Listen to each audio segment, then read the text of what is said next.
बहुत समय पहले एक छोटे से गांव में अयान नाम का एक साधारण लड़का रहता था। अयान को नई नई चीजें खोजने और रोमांचक यात्राओं पर जाने का बहुत शौक था। एक दिन जब वह अपने गांव के पास के जंगल में घूम रहा था, उसे एक पुराना और धूल से ढका हुआ नक्शा मिला। उस नक्शे में जादुई दुनिया का रास्ता बताया गया था। अयान को तुरंत ही उत्सुकता हुई और उसने सोचा कि यह एक अद्भुत यात्रा होगी। उसने अपने सबसे अच्छे दोस्त राजकुमार अर्जुन से इस बारे में बात की। अर्जुन भी एक साहसी और बहादुर लड़का था और वह इस यात्रा पर जाने के लिए तैयार हो गया। अयान और अर्जुन ने अपनी यात्रा शुरू की और नक्शे का अनुसरण करते हुए वे जंगल के अंदर गहरे चले गए। चलते चलते वे एक अद्भुत दुनिया में पहुंच गए, जो परियों की दुनिया थी। वहां चारों ओर फूलों की खुशबू, तितलियों की उड़ान और पेड़ों पर चमकते हुए जुगनू थे।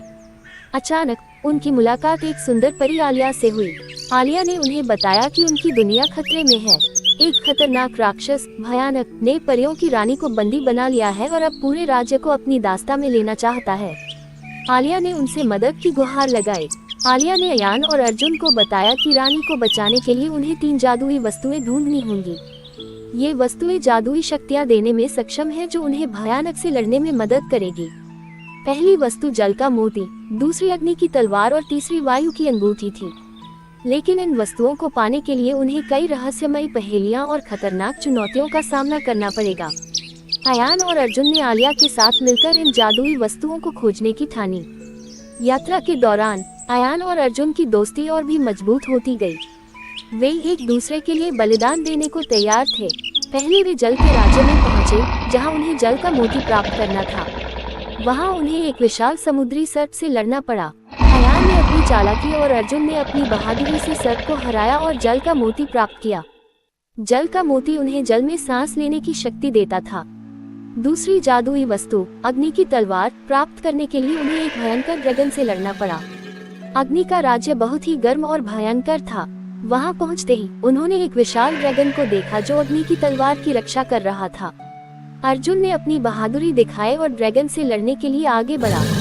वहीं अयान ने अपनी चालाकी से ड्रैगन को विचलित किया और अंततः वे तलवार प्राप्त करने में सफल हो गए। तीसरी जादुई वस्तु वायु की अंगूठी प्राप्त करने के लिए उन्हें एक ऊंचे पर्वत पर चढ़ना था। ये पर्वत बर्फ से ढका हुआ था और वहां बहुत ठंड थी। वहां पहुंचते ही उन्हें भयानक के सैनिकों से मुकाबला करना पड़ा। अयान और अर्जुन ने अपने साहस और धैर्य से सैनिकों को हराया और वायु की अंगूठी प्राप्त कर ली। इस अंगूठी से उन्हें हवा में उड़ने की शक्ति मिल गई। अब तीनों जादुई वस्तुएं मिलने के बाद अयान, अर्जुन और आलिया भयानक के किले की ओर बढ़े। किला बहुत ही डरावना और भयानक था। वहां एक महाकाव्य लड़ाई हुई, जिसमें अयान और अर्जुन ने अपनी जादुई शक्तियों का उपयोग किया। अर्जुन ने अग्नि की तलवार से भयानक के सैनिकों को हराया और अयान ने जल का मोती और वायु की अंगूठी का उपयोग करके भयानक को पराजित किया। अंततः वे रानी को मुक्त करवा लेते हैं और परियों की दुनिया में शांति स्थापित होती है। अयान और अर्जुन आलिया और परियों के साथ विदा लेकर अपने गांव वापस लौट आए। वे अपने इस अद्भुत अनुभव को हमेशा याद रखते हैं। उन्होंने सीखा कि सच्ची दोस्ती और साहस से किसी भी चुनौती को पार किया जा सकता है। उनके गांव के लोग भी उनके साहस और सफलता पर गर्व महसूस करते हैं। अयान और अर्जुन की इस अद्भुत यात्रा की कहानियां पीढ़ी दर पीढ़ी सुनाई जाने लगी और वे हमेशा के लिए एक महान योद्धा और साहसी मित्र के रूप में याद किए गए।